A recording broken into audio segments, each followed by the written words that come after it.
18 India देख रहे हैं आप और मैं हूं आपके साथ शिवानी पांडे। कोरोना का खतरा अभी भी टला नहीं है, इसलिए आपके लिए बेहद जरूरी है कि आप मास्क का इस्तेमाल करते रहें। न्यूज़ 18 लगातार अपने दर्शकों से अपील करता आया है कि मास्क जरूर पहनिए, क्योंकि कोरोना के खिलाफ हमें ये जंग मास्क के जरिए ही जीतनी है। और न्यूज़ 18 ने इसके लिए एक मुहिम भी शुरू की है, #मास्क पहनो इंडिया। इसलिए जब तक आप किसी सुरक्षित स्थान पर ना पहुंचे, मास्क जरूर पहनते रहें।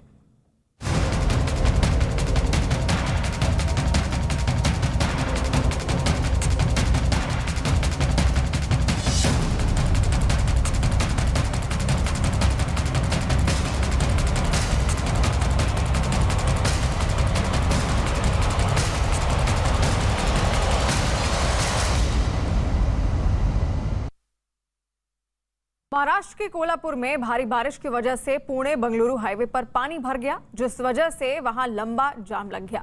कई घंटों से लगे जाम में लोगों को भारी परेशानी का सामना करना पड़ा। पुणे बंगलुरु हाईवे पर भरे पानी में एक ट्रक भी फंसी दिखाई दी।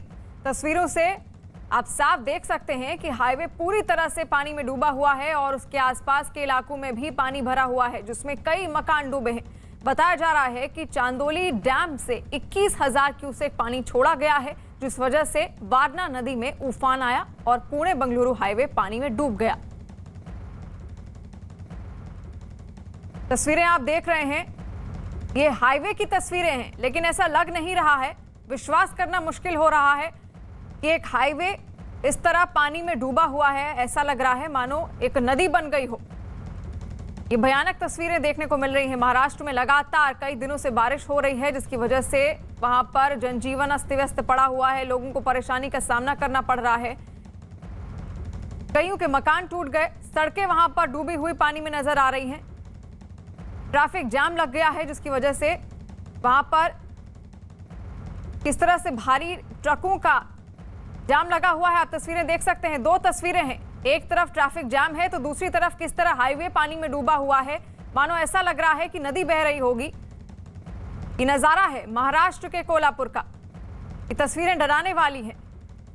यहां पर लोगों को भी काफी परेशानियों का सामना करना पड़ रहा है, क्योंकि लगातार कई दिनों से महाराष्ट्र में बारिश हो रही है और ये ऐसा माना जा रहा है कि 10 साल का रिकॉर्ड बारिश ने तोड़ दिया है।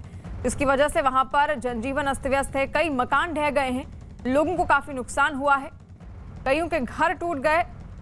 लैंडस्लाइड की वजह से वहां पर लोगों को काफी परेशानियों का सामना करना पड़ रहा है। और ये हाईवे की तस्वीर आप देख रहे हैं, पुणे बंगलुरु हाईवे की, जहां पर जाम की वजह से लोग किस तरह परेशान हैं। ट्रकें एक दूसरे के पीछे खड़े नजर आ रहे हैं और एक कतार कहां तक है कुछ नहीं मालूम। जी, मूसलाधार बरसात जो जारी है उसकी वजह से परेशानी का अंदाजा आप इसी से लगा सकते हैं कि ये पुणे बेंगलोर हाईवे है। पुणे बेंगलोर हाईवे की ये स्थिति आपको साफ तौर पे बता देने के लिए काफ़ी है कि आखिरकार 15 किलोमीटर का जो जाम लगा हुआ है वो असल उसकी वजह क्या है। जो यहाँ पे ट्रक फंसा हुआ है वो साफ तौर पे आपको दिखाई पड़ेगा कि लगभग आधा हिस्सा उसका डूब चुका है, टायर डूब चुके हैं। मुख्य रूप से उसकी स्थिति जो है वो बद से बदतर है। अगर कोई भी पानी में इस बहाव में अगर आगे बढ़ता है तो कहीं ना कहीं स्थितियां गंभीर हो जाती हैं। साफ तौर पे इस पानी की वजह जो है वो आसपास का इलाका है, जो कि किसानों का इलाका है, खेती की जाती है। और लगातार जो मूसलाधार बरसात हुई उसका आलम ये है कि मूसलाधार बरसात की वजह से जल जमाव जो है वो अब खेतों से होते हुए सीधे सड़कों पे, हाईवे पे साफ तौर पे दिखाई पड़ेगा। अभी भी रुक रुक कर बरसात जारी है और यही वजह है कि पूरा जो पुणे बेंगलोर हाईवे है वो पूरी तरह से प्रभावित है। यहाँ पर दूसरी तरफ मैं आपको कुछ तस्वीरें दिखाऊंगा। यहाँ पर देखें, ये खेत भी, ये जो किसानों के खेत हैं वो भी पूरी तरह से बर्बाद हुए हैं और हाईवे उसकी तस्वीर इससे भी ज़्यादा बदतर। आगे जो रेस्क्यू ऑपरेशन चल रहा है उसमें साफ तौर पे एनडीआरएफ ने लोगों को, जो स्थानीय लोग हैं उन्हें निकाला हुआ है। साथ ही साथ जो कोल्हापुर में चिखली गांव है वहां पे भी इस वक्त रेस्क्यू ऑपरेशन जारी है, ताकि वहां से लोगों को सुरक्षित बाहर निकाला जा सके। और हमारे संवाददाता आशीष हमारे साथ लगातार जुड़े हुए हैं और पुणे बंगलुरु हाईवे में उस वक्त मौजूद हैं। आशीष, आपके पास लौटूंगी, पूछूंगी कि इस वक्त क्या वहां पर हालात देखने को मिल रहे हैं? भीड़ और बढ़ती जा रही है आपके पीछे?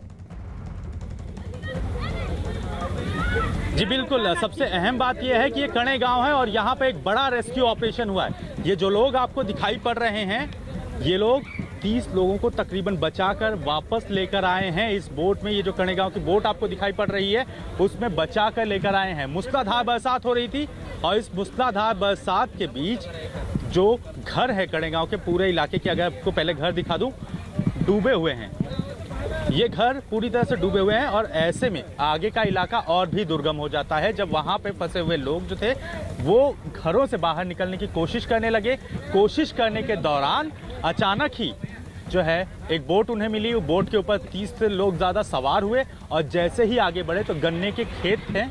इन गन्ने के खेतों में फंसने के बाद आखिरकार कुछ लोगों ने, ये लोग हैं जिन्होंने रेस्क्यू ऑपरेशन अंजाम दिया। आप लोग एक बात बताएं, ये जो बोट है वो बोट फंसी हुई थी और आप लोग जो है उसमें किस तरह से वहां तक पहुंचे, क्योंकि वो काफी गहरा इलाका है। जी, जो उनका फोन आया नाव फंस गई है, तो इधर से गया मैं अंदर, जहाँ पर भी तेज बहाव था वहाँ पर हम पेड़ पकड़ के थोड़ी देर रेस्ट किया और उसके बाद आराम करते करते वहाँ से वहाँ पर मतलब धीरे धीरे आप लोग आगे गए? धीरे धीरे वहाँ पर पहुँच गया नाव तक और नाव को लेके बाहर आ गया। कितने लोग तकरीबन सवार थे उसमें? तकरीबन 20 से 25 लोग थे अंदर।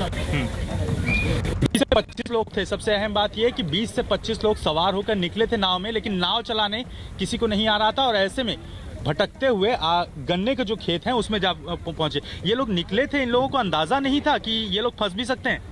नहीं, ऐसा नहीं, नाव इतना, इसकी वजह से नाव गन्ने के यहाँ फंस गई, इसलिए इनको बोलना पड़ा। में जाके अटक गए। वहाँ पर जो रहता है वो तेज बहाव रहता है वहाँ पे, तो पानी के साथ बह गई वहाँ पे और जाके गन्ने के खेत में अटक गई थी। तो गन्ने के खेत में से निकालना थोड़ा दिक्कत रहती है ना वहाँ पे। आप लोगों को नाव चलाने आती थी? सब इधर सब लड़के को नाव चलाना आता है। वो फंस गए, भाव की वजह से फंस गई थी, ऐसे बैठे नहीं थे हम बूढ़े लोग लाने के लिए गए थे। ज्यादा भाव की वजह से बस ये नाव फंस गई थी धारे में। ऐसा नहीं थी कि हम मौज करने अंदर गए, ऐसा नहीं थी। वो हमारे आदमी को लाने गए थे। ऐसा तुम बोल रहे ऐसे भाव की, पानी का तेज बहाव था ना? हाँ, तेज बहाव था इसलिए फंस गई थी, नहीं तो हमारा इधर हमारे पाँव के नीचे का ही रास्ता है, हम इधर उधर नहीं गए थे। पाँव के नीचे का रास्ता है, लेकिन कितना तेज बहाव था अंदाजा लगा सकते हैं कि नाव चलाने आती थी, लेकिन बावजूद इसके भी ये नाव जो है वो तेज रफ्तार में फंस गई थी।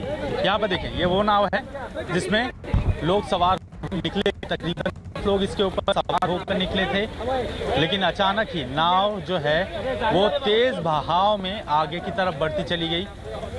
स्थितियां कैसी गंभीर हुई इसका अंदाजा इसी से लगा सकते हैं कि बिल्कुल। आशीष, और जो आसपास के जो घर थे, क्या उसमें अभी भी लोग मौजूद हैं? और जो लोग आपके साथ बैठे हुए हैं उनसे पूछिए कि रहने खाने की व्यवस्था किस तरह कर रहे हैं। जी बिल्कुल, कोशिश मैं करता हूं कि उनसे बात कर सकूं। अच्छा, एक चीज बताओ, अभी अंदर लोग फंसे हुए हैं क्या? फंसे हुए हैं, उसको लेकर लाने के लिए चल रहा है। हम फंसे 4-5 बूढ़े लोग फंसे रहे, 4-5 बूढ़े लोग हाँ, अभी भी फंसे हुए हैं, उसको लाने के लिए जा रहे हैं।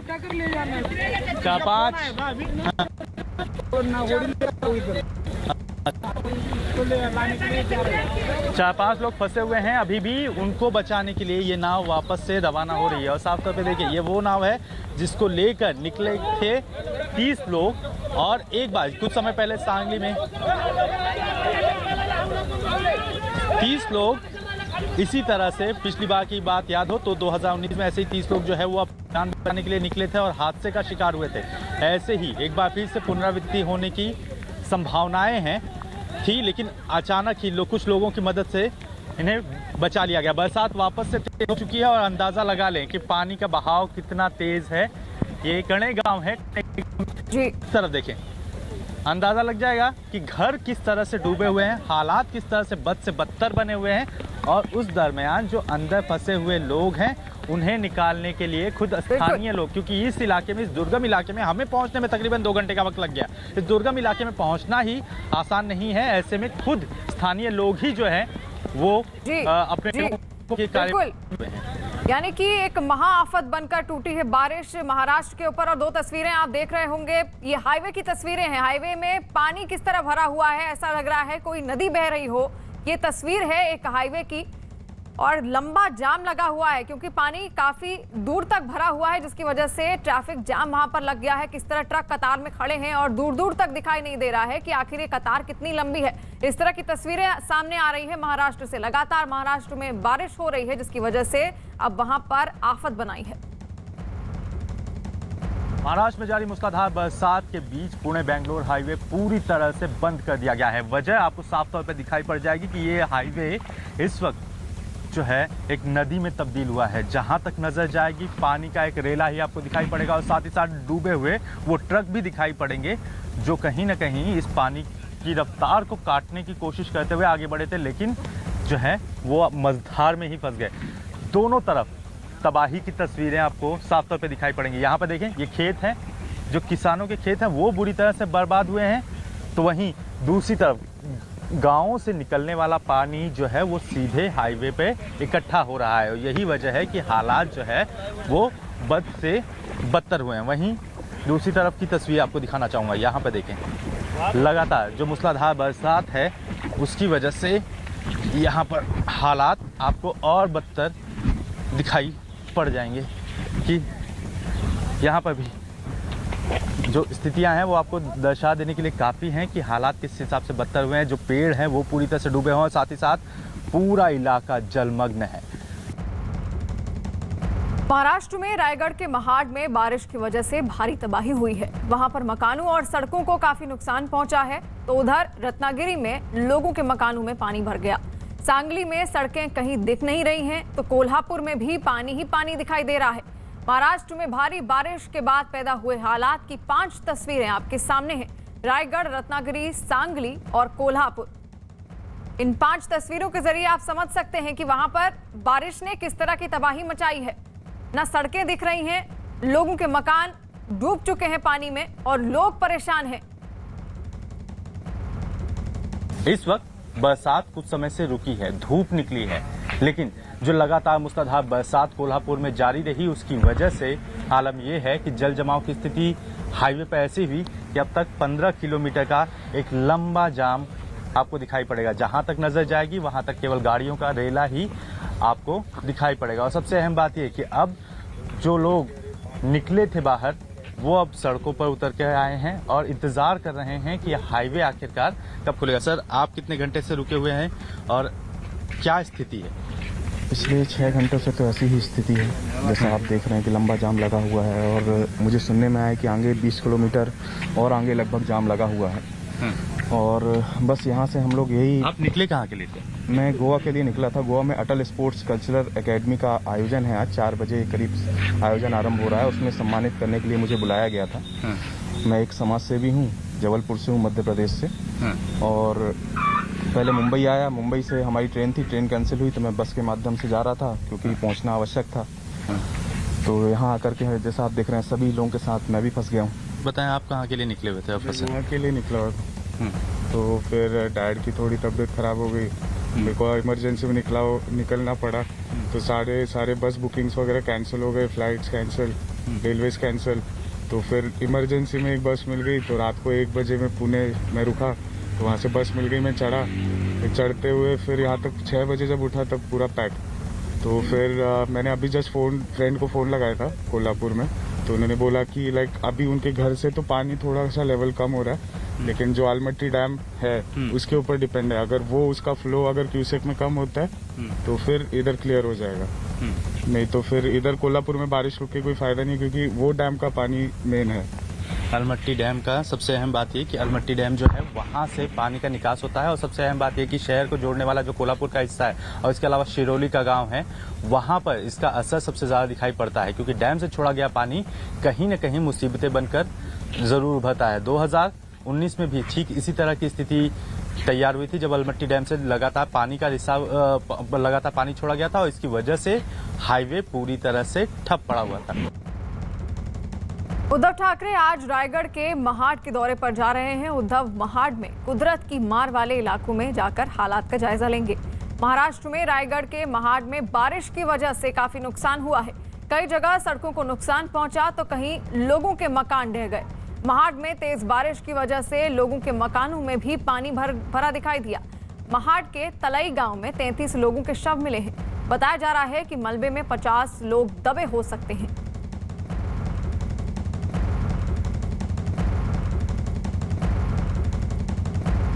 कितने बजे की घटना है, आपको कब पता चला ये?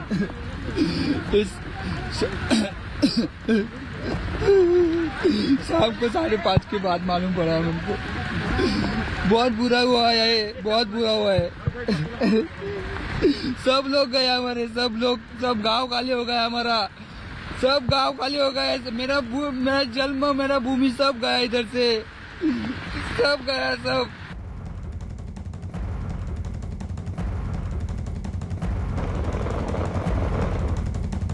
दो तस्वीरें आप देख रहे हैं, रायगढ़ में तबाही का मंजर किस तरह है और दूसरी ओर रेस्क्यू ऑपरेशन किस तरह चलाया जा रहा है। लोग जो वहां पर दबे हैं, फंसे हैं पहाड़ी इलाकों में, उनको निकालने की कोशिश रेस्क्यू टीम द्वारा की जा रही है। लगातार रेस्क्यू टीम वहां पर तैनाती बनाए हुए है। पहली तस्वीर आप देखिए, किस तरह बारिश की वजह से घर तबाह हो चुका है और ये सोचने वाली बात है कि इसके अंदर कितने लोग दबे हो सकते हैं। और रेस्क्यू टीम दूसरी ओर लगातार इस भारी तबाही से लोगों को बचाने की कोशिश कर रही है। महाराष्ट्र के रायगढ़ में महाड में जमीन खिसकने से हुए हादसे में मौत का आंकड़ा बढ़कर 44 हो गया है। महाड के तलई गांव में सबसे ज्यादा तबाही हुई है। वहां पर 33 लोगों के शव निकाले गए हैं, जबकि करनाल गांव से 11 लोगों के शव निकाले गए हैं। अभी भी 50 लोगों के मलबे में दबे होने की आशंका जताई जा रही है। बताया जा रहा है कि महाराष्ट्र में बाढ़ और भारी बारिश की वजह से पिछले 4 दिनों में 136 लोगों की मौत हो चुकी है। महाराष्ट्र के पालघर में बिजली विभाग के 2 कर्मचारियों का एनडीआरएफ की टीम ने रेस्क्यू किया। ये दोनों पालघर के मनोर में सूर्य नदी के ऊपर से गुजरने वाले हाई वोल्टेज बिजली के तार की मरम्मत करते समय तेज बारिश के बाद फंस गए थे। इसके बाद दोनों कर्मचारी बिजली के तार के सहारे सेफ्टी बेल्ट पर लटककर नदी के दूसरे तरफ जाने की कोशिश कर रहे थे, लेकिन दूरी ज्यादा होने की वजह से दोनों बीच में ही फंस गए। इसके बाद एनडीआरएफ की टीम वहां बोट लेकर पहुंची और दोनों को सुरक्षित बाहर निकाल लिया गया। तस्वीरें आप देखिए, किस तरह जो कर्मचारी थे बिजली विभाग के, वो तारों के सहारे बाहर निकलने की कोशिश कर रहे हैं, लेकिन बाढ़ का पानी इतना भरा हुआ है कि वो बीच में ही अटक गए। जिसके बाद वहां पर एनडीआरएफ की टीम पहुंची और नाव के सहारे उनको बाहर निकाला गया।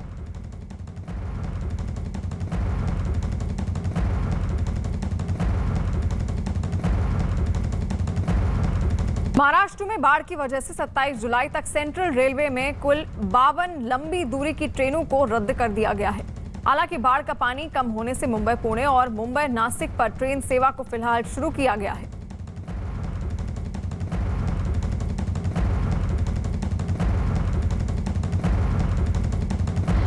महाराष्ट्र में बाढ़ की वजह से कई ट्रेनें भी प्रभावित हुई हैं, जिन पर बात करने के लिए हमारे साथ सेंट्रल रेलवे के chief PRO Shivaji Sutar sir मौजूद हैं। सर, कितनी ट्रेनें अब तक रद्द की गई हैं और कितने दिन तक रद्द रहेंगी? देखिए, सबसे पहले कि 22 तारीख को जो भारी वर्षा हुई, उसके बाद जो है हमारे दोनों घाट सेक्शन, भोर घाट सेक्शन है और कसारा घाट सेक्शन, दोनों घाट सेक्शन में जो जगह जगह पर लैंडस्लाइड्स हुए थे, जगह जगह पर बोल्डर्स जो है वो गिर गए थे, ट्रैक वॉश आउट हुए थे। तो उसके बावजूद भी उसी दिन हमारी जो टीम है पूरी की पूरी, उन्होंने वॉर फुटिंग पर काम किया और दोनों तरफ के जो घाट सेक्शन है वहाँ पे ट्रैफिक हमने रिज्यूम कर दिया। लेकिन अभी भी जो है कुछ, जैसे साउथ वेस्टर्न रेलवे का कुछ पार्ट है वो भी अभी भी प्रभावित है। कोंकण रेलवे जो इन्फॉर्मेशन मिली है धीरे धीरे अभी शुरू हो रही है। तो इसके चलते और यात्रियों की सुरक्षा को प्राथमिकता देते हुए हमने 52 ट्रेनें जो है लॉन्ग डिस्टेंस की, वो 24 से 27 कुछ 28 तारीख तक जो है कैंसिल की है। बड़ी खबर राजकुंद्रा से जुड़ी हुई। न्यूज 18 के हाथ एक चैट लगा है जो ये बताता है कि गहना वशिष्ठ की गिरफ्तारी के बाद उमेश कामत और यश ठाकुर काफी घबरा गए थे। न्यूज 18 के पारस दामा के मुताबिक ये चैट 7 फरवरी का है और ये चैट राजकुंद्रा के पूर्व पीए उमेश कामत और पोर्नोग्राफी डिजिटल प्लेटफॉर्म चलाने वाले यश ठाकुर के बीच का है। इस चैट से साफ जाहिर होता है कि गहना की गिरफ्तारी के बाद दोनों काफी डर गए थे। यश ने गहना को रिहा कराने के लिए उमेश कामत से 8 लाख रुपए की मांग की। यश ने यह भी कहा कि गहना कोर्ट में जाएगी तो सब कुछ बता देगी। और आशीष हमारे साथ लाइव जुड़े हुए हैं। आशीष, ये जो चैट सामने आई है इसको लेकर क्या जानकारी है आपके पास? गहना वशिष्ठ की गिरफ्तारी के बाद से हलचल मची हुई थी। जी, साफ तौर पर आपको बताना चाहेंगे जो चैट सामने आए हैं, जो स्क्रीन पर दिखाए जा रहे हैं, वो एक्सक्लूसिव चैट हैं न्यूज़ 18 इंडिया के, और इसमें साफ पता चलता है कि राज कुंद्रा के जो पीए थे उमेश कामत, वो और यश ठाकुर, इन दोनों के बीच में जो चैट हो रहा था, गहना वशिष्ठ की गिरफ्तारी के बाद काफ़ी घबरा गए थे दोनों। साथ ही में उनका ये भी कहना था कि कुछ दिनों के लिए अगर शिमला चले जाए, और शिमला चले जाने का उनका विचार भी था। और बताना चाहूँगा कि गहना वशिष्ठ को छुड़ाने की बात इन लोग कर रहे थे, जिसके लिए 8 लाख रुपए मांगे गए थे। साफ तौर पर गहना वशिष्ठ की गिरफ्तारी से ये दोनों क्यों परेशान थे, ये सवाल खुलकर उभर रहा है। फिलहाल की स्थिति बताएं कि crime branch, Mumbai crime branch में हम इस समय खड़े हैं, जहां पर बताना चाहेंगे कि आज राज कुंद्रा से की कंपनी जो है उससे जुड़े लोगों को बुलाया गया है, समन भेजा गया है। उससे जुड़े जो लोग हैं वो अपना स्टेटमेंट देने के लिए कभी भी यहाँ पर पहुँच सकते हैं, और ये स्टेटमेंट इसीलिए ज़रूरी होंगे क्योंकि मुंबई क्राइम ब्रांच जो है वो ये जानने में लगी है कि और कौन से बड़े जो नाम हैं बॉलीवुड के, वो इस पूरी कंट्रोवर्सी में या पूरे मामले में जुड़े हुए हैं। बिल्कुल। जी और आशीष, दूसरी ओर जहां पूछताछ हुई थी शिल्पा शेट्टी और राज कुंद्रा से एक साथ, तो शिल्पा शेट्टी का ये कहना था कि वो पॉर्न नहीं, इरोटिक फिल्म्स बनाते थे, यानी वो भी उनके सपोर्ट में कहीं ना कहीं खुलकर अब सामने आ रही है शिल्पा शेट्टी राज कुंद्रा के सपोर्ट में। जी बिल्कुल, साफ तौर पर आपको बताना चाहेंगे कि करीब 7 घंटे की ये पूछताछ हुई थी शिल्पा शेट्टी से, जिसमें उन्होंने अपने पति का खुलकर बचाव किया है। उनका ये कहना है कि जो फिल्में बनाई जाती थी वो पॉर्न फिल्म नहीं है, बल्कि एरोटिक मूवीज़ की कैटेगरी में आती हैं। साथ ही में आपको बताना चाहेंगे जो क्राइम ब्रांच से जुड़े हमारे सूत्र हैं वो ये बता रहे हैं कि हालांकि राज कुंद्रा को जब जेल से निकाला गया था, बाइकला जेल से निकालकर किला कोर्ट में लाया गया था, तब मीडिया के कैमरा देखते हुए उन्होंने हाथ ज़रूर हिलाया था, लेकिन बॉडी लैंग्वेज अगर उनकी देखी जाए तो उनके चेहरे से मायूसी साफ तौर पर नज़र आ रही थी। वहीं जो क्राइम ब्रांच के सूत्र हैं वो ये बता रहे हैं कि शिल्पा शेट्टी काफ़ी पॉजिटिव थी और बिना डरे उन्होंने जो 10 सवाल न्यूज़ 18 इंडिया ने सामने लाए हैं उनके जवाब बिना डरे हुए क्राइम ब्रांच के अधिकारियों को दिए हैं। साथ ही में आपको बताना चाहेंगे एक ट्वीट किया गया था शिल्पा शेट्टी के द्वारा, जिसमें उन्होंने ये लिखा है कि हंगामा 2 जो उनकी फिल्म है, जो करीब 10 साल के बाद कमबैक कर रही है शिल्पा शेट्टी, उनका एक ट्वीट था जिसमें उन्होंने अपने फैंस से, अपने चाहने वालों से ये विनती की थी कि इस फिल्म की टीम ने काफ़ी मेहनत की है इस फिल्म को बनाने के लिए, इसीलिए इस कंट्रोवर्सी से जोड़कर इसे ना देखा जाए। साफ तौर पर शिल्पा ये चाहती हैं कि फिल्म और कंट्रोवर्सी इसको ना जोड़ा जाए, नहीं तो फिल्म की। बिल्कुल। और अब बड़ी खबर, पॉर्न फिल्म बनाने के आरोपों में घिरे राज कुंद्रा से जुड़ी हुई न्यूज़ 18 के दिवाकर सिंह की खबर है कि मुंबई क्राइम ब्रांच ने राज कुंद्रा की कंपनी वियॉन के डायरेक्टर और दूसरे कर्मचारियों को पूछताछ के लिए बुलाया है। सूत्रों के मुताबिक कंपनी के आईटी और फाइनेंस विभाग के अधिकारियों और कई कर्मचारियों को समन भेजा है और इन लोगों से आज ही पूछताछ हो सकती है।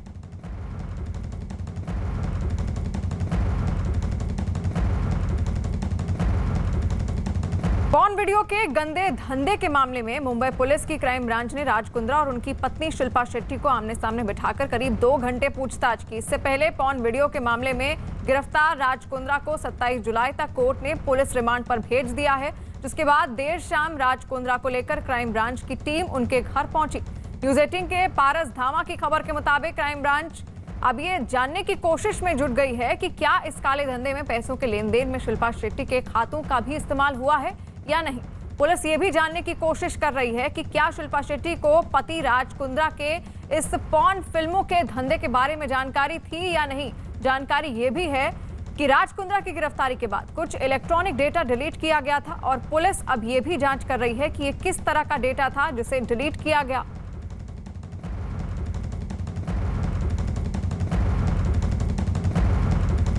शिल्पा शेट्टी से पूछताछ में क्राइम ब्रांच को कई अहम जानकारियां मिली हैं। न्यूज़ 18 के दिवाकर सिंह के मुताबिक क्राइम ब्रांच को शक है कि शिल्पा शेट्टी राज कुंद्रा की कंपनी वियॉन में बड़े पद पर काम करती थी। सूत्रों के मुताबिक साल 2020 में महाराष्ट्र के साइबर सेल से 7 ओटीटी प्लेटफॉर्म को नोटिस भेजा था, उसके बाद शिल्पा उस पद से हट गई थी। अब क्राइम ब्रांच के अधिकारियों कि ये भी पता लगाने की कोशिश की है कि हाल के दिनों में और किन किन लोगों ने कंपनी को छोड़ा है। इसके अलावा मुंबई क्राइम ब्रांच की जांच में ये बात भी सामने आई है कि शिल्पा शेट्टी राज कुंद्रा के जेएल स्ट्रीम ऐप कंपनी की ब्रांड एम्बेसडर भी हैं। इस कंपनी की भी जांच क्राइम ब्रांच की टीम कर रही है।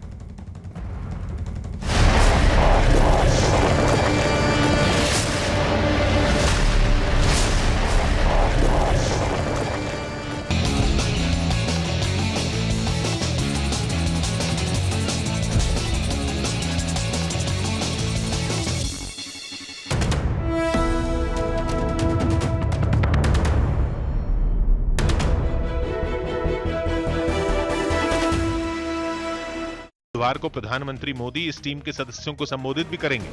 देश है प्राथमिक चिकित्सा गांव में जरूर मिलना। पश्चिमी दिल्ली के तिलक नगर मार्केट को बंद कर दिया गया। कोरोना नियमों का पालन न करने की वजह से यह मार्केट मंगलवार तक बंद रहेगी। एम्स दिल्ली के निदेशक रणदीप गुलेरिया ने बताया कि सितंबर तक बच्चों के लिए कोरोना की वैक्सीन आ सकती है। साथ ही उन्होंने कोरोना खतरे से बचने के लिए नियमों का सख्ती से पालन करने की बात दोहराई। When the third wave will be there and how bad it will be there is dependent a lot on how we behave. Delhi के मुख्यमंत्री अरविंद केजरीवाल ने तिमारपुर विधानसभा क्षेत्र में ISO सर्टिफिकेट वाले पहले विधायक दफ्तर का उद्घाटन किया। बताया गया कि लोगों की शिकायतों के निपटारे के तरीके को आसान और असरदार बनाने के लिए इस विधायक दफ्तर को ये सर्टिफिकेट दिया गया। पूरे भारतवर्ष में शायद ये पहला और अकेला MLA ऑफिस है जिसको ISO 9000 सर्टिफिकेट मिला है। तिमारपुर से आम आदमी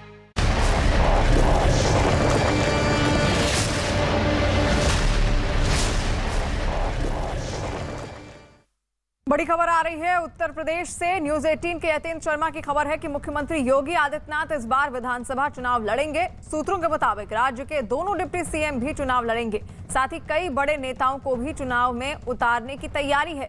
सूत्रों से मिली जानकारी के मुताबिक योगी आदित्यनाथ गोरखपुर की किसी सीट से विधानसभा चुनाव लड़ सकते हैं। वहीं डिप्टी सीएम केशव प्रसाद मौर्य कौशाम्बी की सिराथू सीट से, जबकि डिप्टी सीएम दिनेश शर्मा को लखनऊ से चुनाव मैदान में उतारा जा सकता है। वहीं महेंद्र सिंह प्रतापगढ़ की कुंडा सीट से चुनाव लड़ सकते हैं। इस वक्त की बड़ी खबर उत्तर प्रदेश से सामने आ रही है, जहां पर उत्तर प्रदेश में 2022 में विधानसभा चुनाव होने वाले हैं और बीजेपी अपनी रणनीति बनाने में लगी हुई है। यूपी में बीजेपी का प्लान अब यह है कि योगी आदित्यनाथ को, उनके साथ साथ जो दोनों डिप्टी सीएम हैं, उनको भी अब विधानसभा चुनाव वो लड़ेंगे।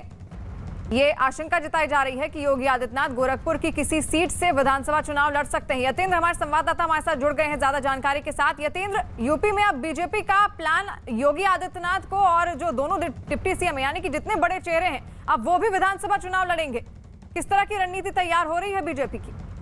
देखिए, बिल्कुल अगर रणनीति की बात करें तो लोकसभा, जिस तरह से लोकसभा का चुनाव बीजेपी पिछले 2 बारों से लड़ रही है, उसी तर्ज पर चुनाव लड़ा जाएगा। जैसे प्रधानमंत्री मोदी जब बनारस से चुनाव लड़ते हैं तो आसपास की सीटों को प्रभावित करते हैं। पूरे पूर्वांचल में उसका असर देखने को मिलता है, बिहार में उसका असर देखने को मिलता है। तो इसी तर्ज पर अब बीजेपी ने रणनीति बनाई है कि उत्तर प्रदेश में भी इसी तर्ज पर चुनाव लड़ा जाएगा। मुख्यमंत्री योगी आदित्यनाथ, जिनका गढ़ गोरखपुर शुरू से रहा है, तो गोरखपुर में वो अपनी किसी सीट से ही वो चुनाव लड़ेंगे और केवल वो गोरखपुर नहीं, आसपास की जितनी भी सीटें उन सबको प्रभावित करेंगे। इसी तरह से उप मुख्यमंत्री केशव प्रसाद मौर्य, जो सिराथू सीट है कौशाम्बी से, वो वहां से चुनाव लड़ेंगे। और ऐसे दूसरे उप मुख्यमंत्री डॉक्टर दिनेश शर्मा, उनका लखनऊ में प्रभाव माना जाता है, तो लखनऊ की एक सीट जहां शायद शहरी सीट से माना जा रहा है कि वो चुनाव लड़ सकते हैं। तो बीजेपी की रणनीति यही है कि जितने भी बड़े चेहरे उत्तर प्रदेश बीजेपी के हैं उन सभी को विधानसभा सीटों पर उतारा जाएगा। और खासकर जब मुख्यमंत्री योगी आदित्यनाथ खुद विधानसभा चुनाव लड़ेंगे तो पूरे प्रदेश में उसका माहौल बनेगा। और जिस तरह से काम के लिए योगी आदित्यनाथ जाने जाते हैं, तो उसका फायदा रणनीतिक तौर पर, सियासी तौर पर बीजेपी को मिलेगा। तो रणनीति साफ है कि तमाम जो सभी बड़े चेहरे हैं उत्तर प्रदेश बीजेपी को, उनको जमीन पर उतारा जाएगा। वो बाकायदा अपने साथ साथ आसपास की सीटों को प्रभावित करेंगे और उनको वोटों में तब्दील करने का काम करेंगे। ये बीजेपी की रणनीति है। जी बिल्कुल, अब जीत का माहौल बनाने की कोशिश हो रही है बीजेपी द्वारा उत्तर प्रदेश में। और खबर है कि अब गोरखपुर की किसी भी सीट से विधानसभा चुनाव लड़ सकते हैं मुख्यमंत्री योगी आदित्यनाथ।